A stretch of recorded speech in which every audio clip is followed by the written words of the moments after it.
Welcome friends, welcome to R channel cook with Suji. இது நீங்கள் left over சப்பாத்தின்னு சொன்னால் நம்புவீங்களா friends? உண்மையிலே இது லெஃப்ட் ஓவர் சப்பாத்தியில் தான் நம்ம செய்திருக்கோம். சும்மா சூப்பராக அல்டிமேட்டாக இருக்குங்க சாப்பிட்றதுக்கு. இதுக்கு என்ன பேர் வைக்கிறதுன்னு கூட எனக்கு தெரியல. நீங்களே ஒரு பேர் இருந்தால் கமெண்ட் செக்ஷனில் சொல்லுங்கள், உங்களோட விருப்பம் போல்.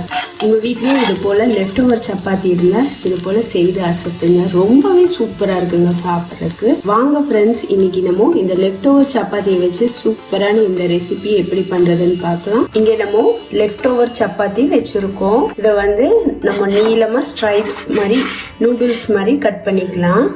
இது இது போல் நம்ம ரோல் பண்ணிட்டோன்னா கட் பண்ணுறதுக்கு ஈஸியாக இருக்கும்.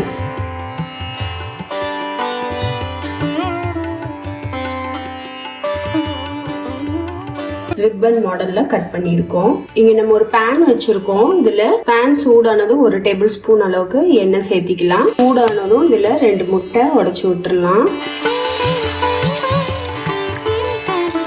லைட்டா உப்பும் சேர்த்திடலாங்க. சேர்த்திட்டு லைட்டா ஸ்கிராம்பிள் பண்ண மாதிரி பண்ணிக்கலாம்.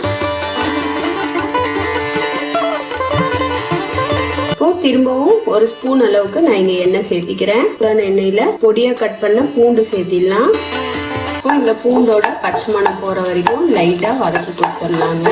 நமக்கு அந்த எண்ணெயில பாத்தீங்கன்னா இந்த பூண்டோட அரோமா, ஃபிளேவர், டேஸ்ட் எல்லாம் இறங்கணும். ரொம்ப கருக்க விட்டுற வேணாம், நமக்கு வதங்கினா போதும்.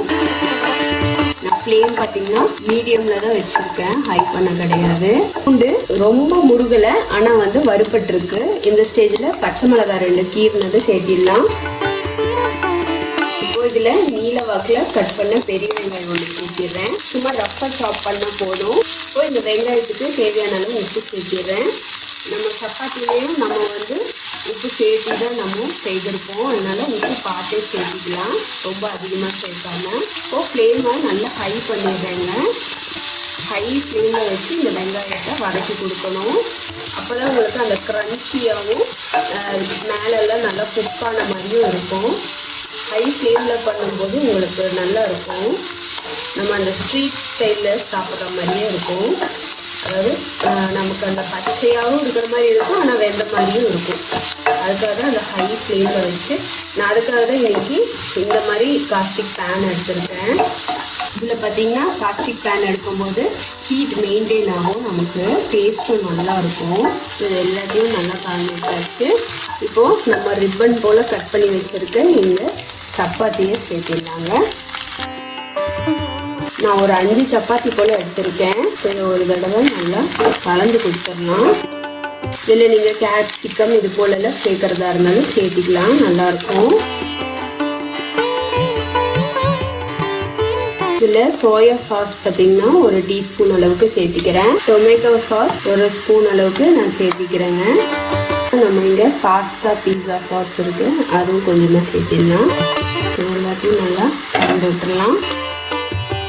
மிக்ஸ் பண்ணும்போது ஃப்ளேம் ஹைலியே வச்சுக்கோங்க. இதில் நீங்கள் அஜினோமோட்டோ சேர்க்கறதா இருந்தால் சேர்த்திக்கலாம், அது உங்களோட சாய்ஸ் தான். பச்சை மிளகாய் பார்த்தீங்கன்னா எனக்கு காரம் ஜாஸ்தியாக இருக்கிறதுனால நான் அதுவே போதும். இல்லை உங்களுக்கு பச்சை மிளகாய் வேணும்னா இன்னி கூட கொஞ்சம் சேர்த்திக்கோங்க. சில்லி சாஸ் இருந்தால் அதுவும் சேர்த்திக்கோங்க. உங்களுக்கு பீஸா சாஸ்லேயே காரம் இருக்கும், அதனால் நான் சில்லி சாஸ் எதுவும் சேர்க்க கிடையாது. உங்கள்கிட்ட பீஸா சாஸ் இல்லை அப்படின்னா நீங்கள் சில்லி சாஸ் சேர்த்திக்கோங்க. கடைசியாக 1 டீஸ்பூன் அளவுக்கு பெப்பர் பவுடர் சேர்த்திக்கிறேன். நான் இது வரைக்கும் நான் ஹை ஃப்ளேமில் தான் கலந்து விட்டுட்ருக்கேன். அப்போ தான் உங்களுக்கு அந்த கொஞ்சம் அப்படியே முறுமுறுன்னு சூப்பராக இருக்கும் சாப்பிட்றதுக்கு. கொஞ்சம் சொதன்னு இருந்தால் சாப்பிட்றதுக்கு அவ்வளோக்கா நல்லா இருக்காது. இதில் நீங்கள் உங்களுக்கு பிடிச்ச மாதிரி சீசனிங் உங்களோட விருப்பம் போல் சேர்த்திக்கலாம். மிக்ஸ்டு ஹர்ப் சேர்த்திக்கலாம், இல்லை ஆரிகனோ, அது மாதிரி உங்களுக்கு என்ன பிடிக்குமோ அதெல்லாம் சேர்த்திக்கலாம். உங்களோட சாய்ஸ், உங்களோட ஃப்ளேவர் அதை நல்லா போல் சேர்த்திக்கலாம். எனக்கு இந்த அளவுக்கு போதும், ரொம்ப ஹெவியாகவும் வேணாங்கிறதுனால நான் இந்த அளவுக்கு பீஸா சாஸ்லேயே எல்லாம் இருக்கும், அதனால் இந்த அளவுக்கு செஞ்சுருக்கேன். எதுக்குடா ரிப்பன் போல் கட் பண்ணேங்கிற மாதிரி கடைசியில் பார்த்தீங்கன்னா கொத்து பரோட்டா மாதிரி இருந்துச்சு. திட்டாதீங்க ஃப்ரெண்ட்ஸ். நான் என்ன பண்ணுறது, சப்பாத்தி நான் கொஞ்சம் நல்லா சன்னமாக தேய்ச்சேன். கலக்கும் போது இப்படி ஆயிடுச்சு. கொஞ்சம் மந்தமாக தேய்ச்சிருந்தா உங்களுக்கு அந்த ரிப்பன் மாதிரி மெயின்டைன் ஆகிருக்கும். சூப்பராக லெஃப்ட் ஓவர் சப்பாத்தியை நம்ம ரெடி பண்ணியாச்சு. இப்போ நம்ம ஃப்ளேமை ஆஃப் பண்ணிடலாங்க. ஏன் கொத்தமல்லி தரையை தூவிடலாம். அவ்வளோதாங்க, சூப்பர் டேஸ்டியான ஸ்ட்ரீட் ஃபுட் ஸ்டைலில் இருக்கும் சாப்பிட்றதுக்கு. நம்ம இது போல் லெஃப்ட் ஓவர் சப்பாத்தியில் செய்த இந்த ரெசிபி உங்களுக்கு பிடிச்சிருந்தா லைக் பண்ணுங்கள், ஷேர் பண்ணுங்கள். மறக்காமல் குக் வித் சுஜியை சப்போர்ட் பண்ணுங்கள் ஃப்ரெண்ட்ஸ். ஸ்பீக்கர்னோட ஆளுங்கிற ஆப்ஷனையும் கிளிக் பண்ண மறந்துடாதீங்க. இது வரைக்கும் வீடியோவை பொறுமையாக பார்த்ததுக்கு ரொம்ப ரொம்ப நன்றி ஃப்ரெண்ட்ஸ். தேங்க்யூ.